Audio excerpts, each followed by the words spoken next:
नमस्कार, मैं doctor Vikram Gautam, MD chest. आज हम बात करेंगे ट्यूबरकुलोसिस मतलब टीबी। टीबी इंडिया में मोस्ट कॉमन डिजीज़ है जो हर व्यक्ति को, ऑलमोस्ट हर परिवार को, हर मोहल्ले में आपको मरीज़ मिलेंगे। आज की स्थिति में इंडिया में, भारत में ऐसा कोई इंसान नहीं जिसके अंदर टीबी के बैक्टीरिया या एंटीजन ना हो। तो इसलिए हमें टीबी के लिए बहुत ज़्यादा कॉशियस रहना है। ये मर्ज़ कभी भी किसी को भी उभर सकता है, लेकिन ये ज़्यादातर उन लोगों को होता है जो खाने में कमी करते हैं, जिनकी हेल्थ कम होती है, जिनकी इम्यूनिटी कम होती है। तो एक बात कही जाती है कि ये गरीबों की मर्ज़ है।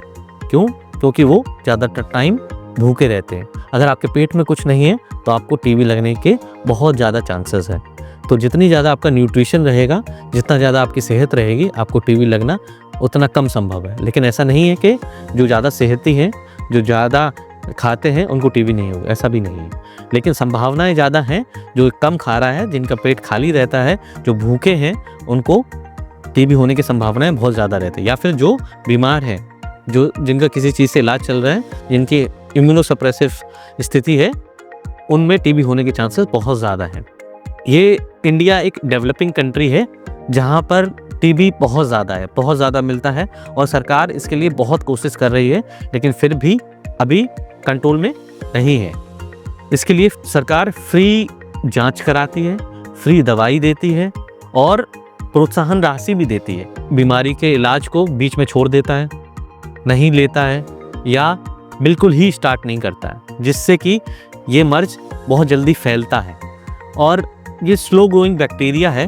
स्लो ग्रोइंग बैक्टीरिया के कारण जब ये मर्ज किसी को होता है तो 2-3 महीने में पता कर पाता है कि उसे कुछ मर्ज हुआ है।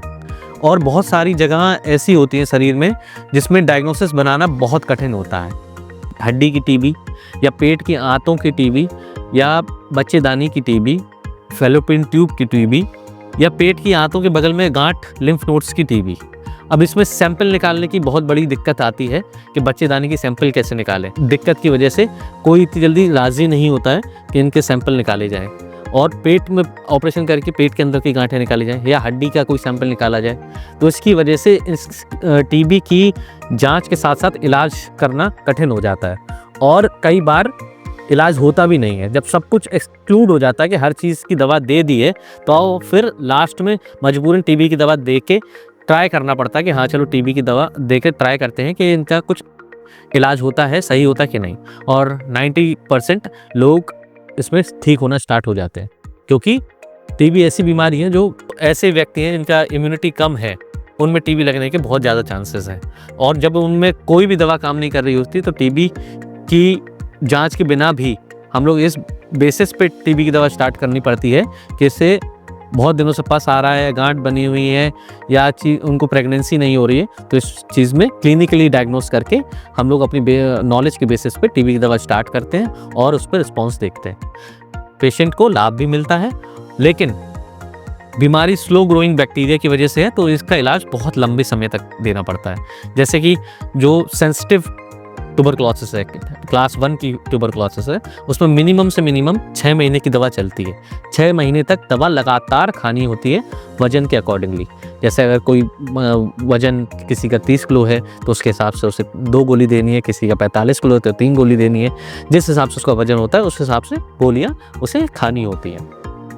बहुत बार मरीज गोलियाँ खा खा के थक जाता है, छोड़ देता है, या फिर 2 महीने बाद पेशेंट को ऐसा लगने लगता है वो ठीक है, अब सही हो गया है, उसके बाद वो दवा छोड़ देता है।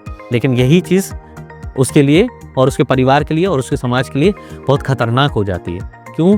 क्योंकि मर्ज पूरी तरह सही नहीं हुआ होता है। जिस चीज़ का इलाज 6 महीने का कोर्स है, वो 2 महीने में या 1 महीने में आप छोड़ देते हो तो कुछ बैक्टीरिया रह जाते हैं। वो जब फिर से रीग्रो करते हैं तो वो रेसिस्टेंट हो जाते हैं, MDR हो जाता है या XDR हो जाता है, बड़ी टीबी हो जाती है, जिसका इलाज पहले तो 18 महीने या 24 महीने था, अब नई दवाइयों के कारण 9 महीने या 6 महीने भी हो गया है।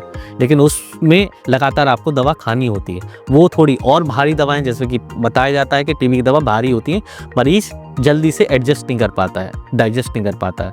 बहुत ज़्यादा उसमें मरीज़ वैसे ही लीन थिन होते हैं, पतले होते हैं। टीबी के मरीजों में वज़न बहुत तेज़ी से गिर चुका होता है, उनके अंदर बॉडी मास नहीं होता है, उनके अंदर फैट नहीं होता है, तो वो लोग जल्दी से टीबी की दवा बर्दाश्त नहीं कर पाते हैं, उन्हें गर्मी ज़्यादा लगती है।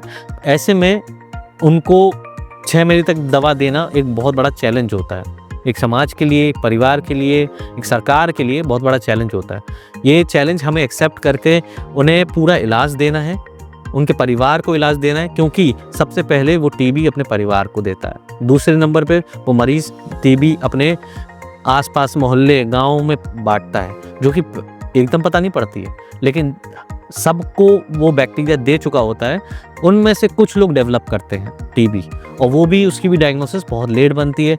तो जब हमारे पास जब मेडिकल कॉलेज में या हमारे पास क्लिनिक तक आते हैं, तो हर जगह से नीम हकीम और हर जगह से इलाज करा के आते हैं, वो बहुत सारी चीज़ें ख़राब कर चुके होते हैं। तो जब हमारे पास टीबी के पेशेंट आते हैं, तो बहुत बार ऐसा देखने को मिला है कि उनके अंदर पानी जो टीबी के कारण बना था वो पस में तब्दील हो गया, या फेफड़े में छेद हो गया है, या फेफड़े के ऊपरी भाग में या जिस जगह पे फेफड़े में इन्फेक्शन था उसमें कैविटी बन गई है, छेदनुमा आकार ले लिया है, जिसमें फंगस ग्रो कर गई है। ऐसी स्थिति में टीबी का इलाज के साथ साथ और भी चीज़ें करनी पड़ती हैं। जैसे अगर मवाद बन गया तो छाती में नली डालनी पड़ जाती है।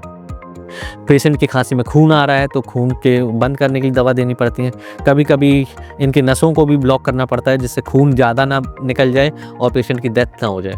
तो ऐसे में पेशेंट को लग रहा है, पेशेंट को 14 दिन से ज़्यादा खांसी हो रही है, या पेशेंट का वजन गिर रहा है लगातार हर इलाज करने के बाद, तो उसे टीबी की दवा चालू करानी चाहिए। टीबी के कंसल्टेंट से ज़रूर मिलना चाहिए और एक ओपिनियन लेना चाहिए।